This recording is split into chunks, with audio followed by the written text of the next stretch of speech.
station, this is Houston. Are you ready for the event?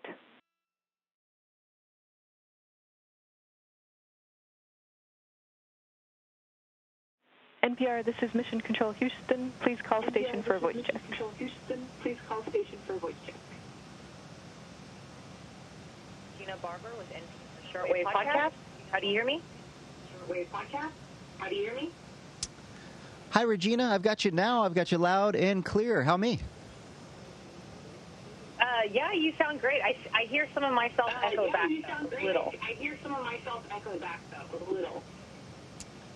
Oh, I hate when that happens.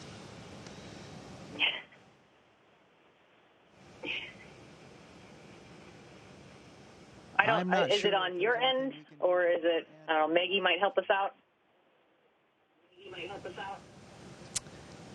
Yeah, let me check with Houston to see if they can help us. Okay, thank you.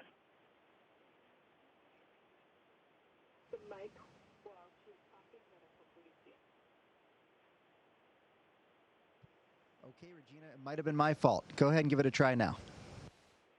Okay, how are you doing? How's your day? Oh, I didn't hear anything. It's great. It's there it is. I didn't hear. Yep, when I turn on the mic, you get the echo, so I'll try not to do that to you. But it's been a great day so far. I'm aboard the International Space Station, and it's the holidays. Oh, my gosh. Well, I want to thank you so much for taking the time to talk to me and Shortwave. I'm, like, super excited. I'm truly honored to talk to you. On the call, we have our producer, Rebecca Ramirez. There's an audio engineer, Maggie Luthar, editor, Gabriel Spitzer. And I know that you emailed me, but I'm the astrophysicist and scientist in residence, Regina Barber. So I just wanted to say thank you, Josh. Cassada, right? I'm worried. That's right. That's the right pronunciation. And no, you've got it. I get Cassada a lot, which actually sounds cooler, and there's no paperwork involved. So no, and it's all my honor. I'm really excited to be a part of this. Well, I really am excited. Thank you so much. I want to know, well, our listeners, our whole podcast wants to know, can you describe the ISS? Like, what does it smell like? What do you do during the day? Like, can you run us through your day today? Yeah, absolutely. So let me do my best to try to describe this place, but I'll be honest, I feel a little guilty sometimes because I just want to bring everybody I know up here and show it to them and just have them experience this. It's just, it's really something that's really tough to put into words. But my day today, just a typical day, I actually started out by taking my own blood. We tend to be the subject of a lot of different experiments. And so we get trained in being able to do that. Our crewmates can do it to us as well, but at the end of the day, you end up preferring to do it yourself. It just makes it a lot easier on everybody, and nobody needs to have that kind of relationship with their doctor. So we started there, and then we really get into just kind of a smattering of different things when we don't have a really specific big event on the horizon. And what I'm referring to is something like a spacewalk or a robotics operation where we're capturing a cargo vehicle or something like that. That's where it's kind of all hands on deck, and we're all kind of in sync and doing our part to make that whole thing happen. But today we don't have that, so we work a little bit on different experiments. We do a lot of things just to maintain the International Space Station. This is an orbiting laboratory, but it's really hard to keep this thing going, and so it requires the effort of the people up here and the hundreds and thousands of people down on the ground to make it happen. So right now, while you and I are talking, all of my crewmates are doing something to keep the space station going. I've got my friend Frank, who's working on the interface between a cargo vehicle and the space station. My friend Nicole was just working on some of the smoke detectors and making sure that they're working and updating and upgrading those. And then and our friend Koichi from the Japanese Space Agency, he right now is floating around the space station and taking samples on surfaces to make sure we don't have any kind of bacterial growth or anything we need to be concerned about. And you get to talk to us while they're doing all that. But I want to actually ask you about, you talked about your, your friend Koichi. Like, I have a former astronaut, Captain Wendy Lawrence, who lives in my neck of the woods in Washington State, and she's been on the ISS, and she said her favorite thing was they had these, like, they had one international potluck where the other countries, like, shared food with each other. She said Japan had the best food. Have you all done that? So Japan does have some amazing food. Koichi tends to really like seafood, like really, really fishy seafood, and I'm at the other end of the spectrum, so I love the guy. I just don't love his food. But we do share a lot of different foods when we can. You know, on Christmas Eve, we made pizza, and I will tell you, I wasn't expecting it, but it was absolutely amazing. Koichi and I were slicing really thin slices of Romano to put on a pizza crust with some sauce, and it turned out much better than we had expected. So we definitely overate on Christmas Eve. That sounds amazing. That actually gets us to, like, one of my first science experiment questions. So, like, since we're a science podcast, we want to know, like, what science is happening on the ISS. And there's a few experiments underway, and I know that there's the Pick and Eat salad crop initiative. So can you, like, tell us about that program? Can you walk us through, like, what garden detail is like if you've done it? Yeah, I can tell you certainly about my involvement in some of the various plant activities we've got on board. Now, at any one time, there are literally hundreds of experiments going on, and so we are essentially the eyes and ears and hands of the researchers on the ground as we hop from one experiment to the next, as well as juggling that maintaining of the space station job. But yes, we are currently right now growing dwarf tomatoes. We just started that, I want to say, 2 weeks ago, and they are already taken off.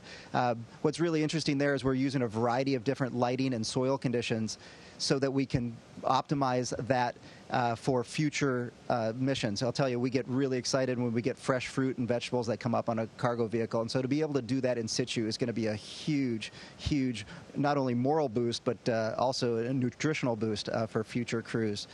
We've got another plant experiment. It's called Plant Habitat. That one is about to start running. I did a lot of the work on just getting it set up. There's a lot of hardware stuff going on, and we had some troubleshooting and some workarounds we had to do, which was really fun to work one-on-one with the ground team and the principal investigator there, and to make sure that we could make it work. And it's all humming along, and we're ready to get started there. And that experiment is going to be studying epigenetics and how or if some of these changes make it from one generation of plant to the next. Again, to just maximize our ability to do this in deep space when we leave low Earth orbit the next time. And also, these kinds of technologies we find by accident sometimes have direct applications on the ground. So what is the biggest challenge with growing these plants in very low gravity?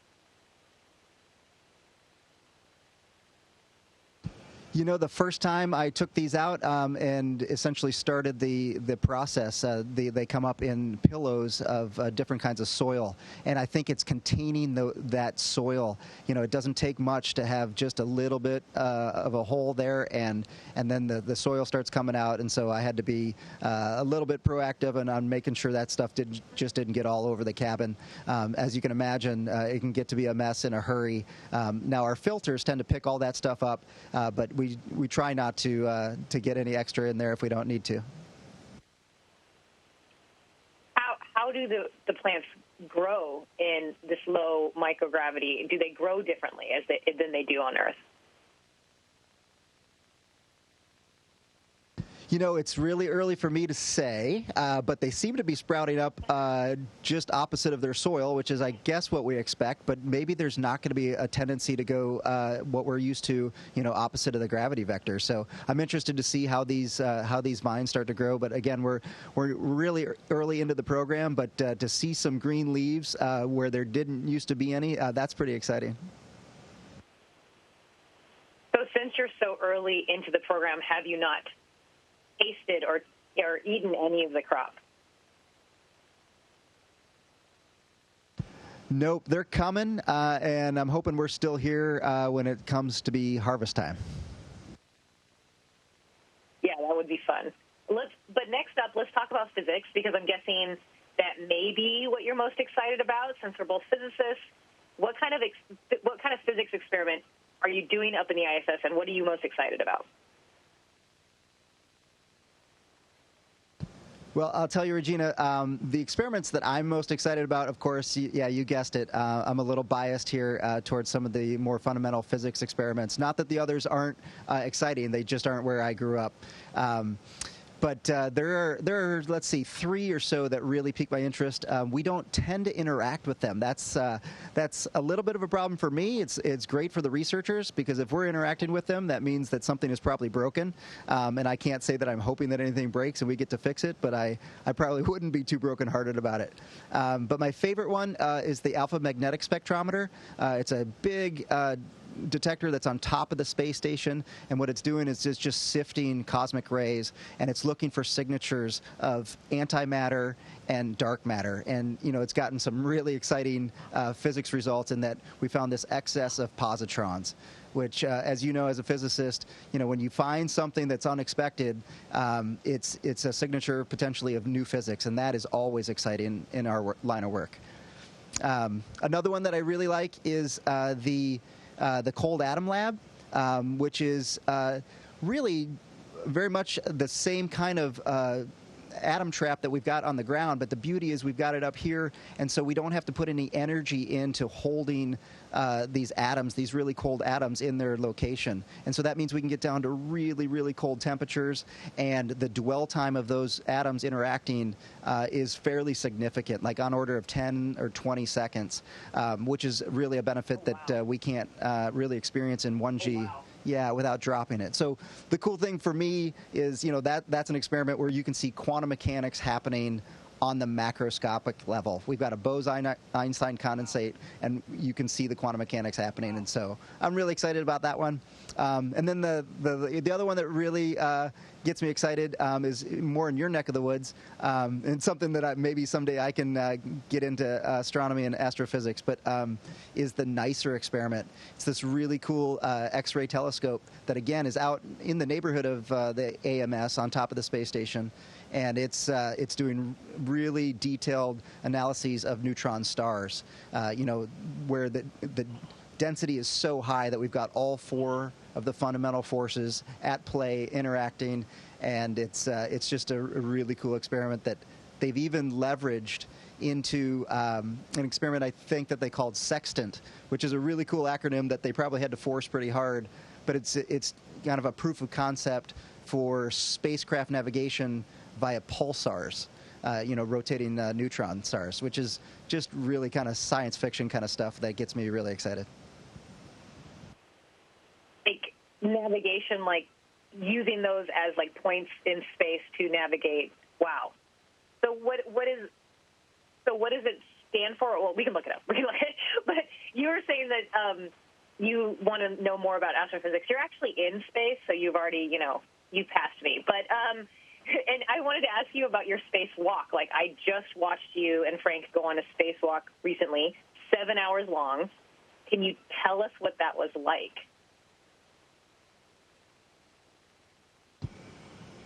Yeah, it is the coolest and somehow the dumbest thing that human beings do. It is just, you're out there thinking, oh my gosh, I cannot believe this is what we're doing. But I'll tell you what, it only happens because of the efforts of literally thousands of people on the ground. Everybody from our trainers who got us to the point where we could get out the door safely and back in, and then even to get out there and do our jobs, to the people in Mission Control who put together an incredible plan, and then probably 5 or 6 plans beyond that just in case we need to use it. Just amazing people to make that thing happen. But yeah, you go out the door, and I'll tell you, there's a point at which you've got your head down and you're working, and you take a peek at the backdrop, and it just doesn't feel real. It's just amazing to see that gorgeous planet going below us. There was a point on our first spacewalk where we were out at the very far edge of the space station, and then actually had to go around that edge and kind of hang off of the space station. And I remember thinking, well, this is it. This is the line. This is the end of humanity. It stops here, and I need to go just past it. And so there's a point where your brain, just for a half second, says, no, I'm not doing this. We're putting our foot down. We're not doing this. But, you see it, you take your path, and you fall back on your training, and all the people on the ground are making it happen, and it's an amazing, amazing machine to be a part of. Did everything go as planned on this last spacewalk? Well, it never goes exactly as planned, but I will say these last two spacewalks where we deployed new solar arrays, this really cool technology of these solar arrays that unroll, they unfurl, and they're adding, more power generation for the space station as these legacy, these older, 22-ish year old solar arrays start to age.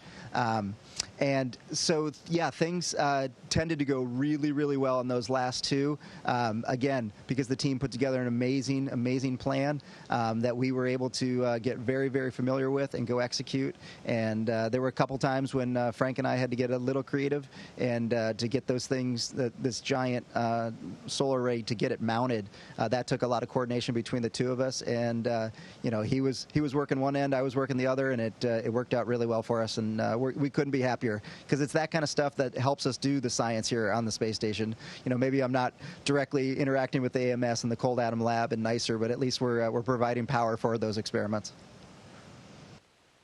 Yeah, when I was watching your spacewalk, I was listening to one part where you were asking him for moral and physical help, and he was like, "I got you." Or it might have been the other way around. It looked amazing. Could you actually tell us just a little bit more about the cold atom chamber? Like, why in space is it easier to keep them not moving around, right? We want to have those atoms be cold and not jiggling around. Yeah, absolutely. I'll do my best. This is certainly not my branch of physics. I did high energy physics, but I love to learn about all the other disciplines.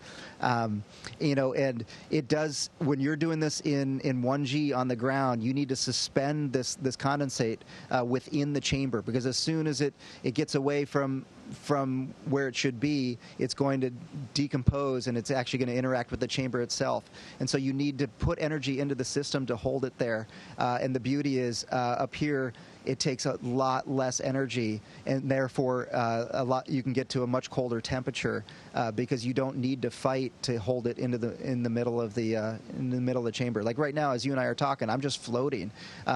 This is why we end up having to work out 2.5 hours a day. We're incredibly lazy the other 21.5 hours of the day because we don't have to do a lot. I'm not stressing my muscles. I'm not stressing my bones.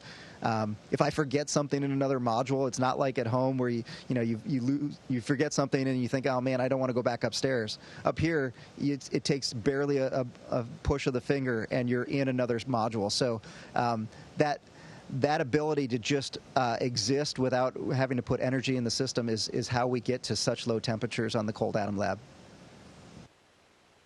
That's great.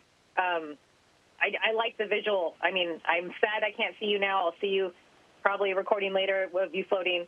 But I wanted to ask you one last question before we say goodbye, and thank you for talking to us, actually. What are you most looking forward to in the new year while you're aboard the ISS?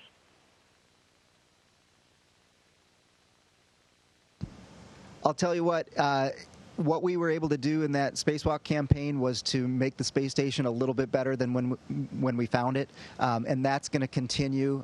Frank and I are going to take on a new role for the next EVA, and we're going to be the ones doing the really hard work of trying to get Nicole and Koichi ready to go, get them all suited up and get them out the door, and they're going to go do another spacewalk that's going to build the infrastructure that we're going to plug a solar array into a couple months or maybe a year or so down the road. So to continue to do things that improve the space station, but more globally to kind of advance what we're doing here in low Earth orbit. This is where we do the testing. We are the test bed for the deep space exploration. So if we can contribute in any small way to what the next generation of space explorers are going to do, I'll tell you what, this is definitely a successful career. That'll make me feel really good. That's amazing. We only have less than 30 seconds, so I'm just going to thank you so much for talking to us, and this has been amazing. Dream come true. Thank you so much, Josh. Regina, the thanks are all mine, and again, I love listening to Shortwave. I did a 30-minute bike today, and I got through the episode that you recommended, and you guys did a great job. I really enjoyed that. I was actually telling everybody at lunch about what I learned. Oh, you made my day. I'm going to tell Emily Klong that. Thank you so much. This has been amazing. Station, this is Houston ACR, and that concludes our event. Thank you to all participants from NPR's Shortwave podcast. Station, we are now resuming our operational audio communications.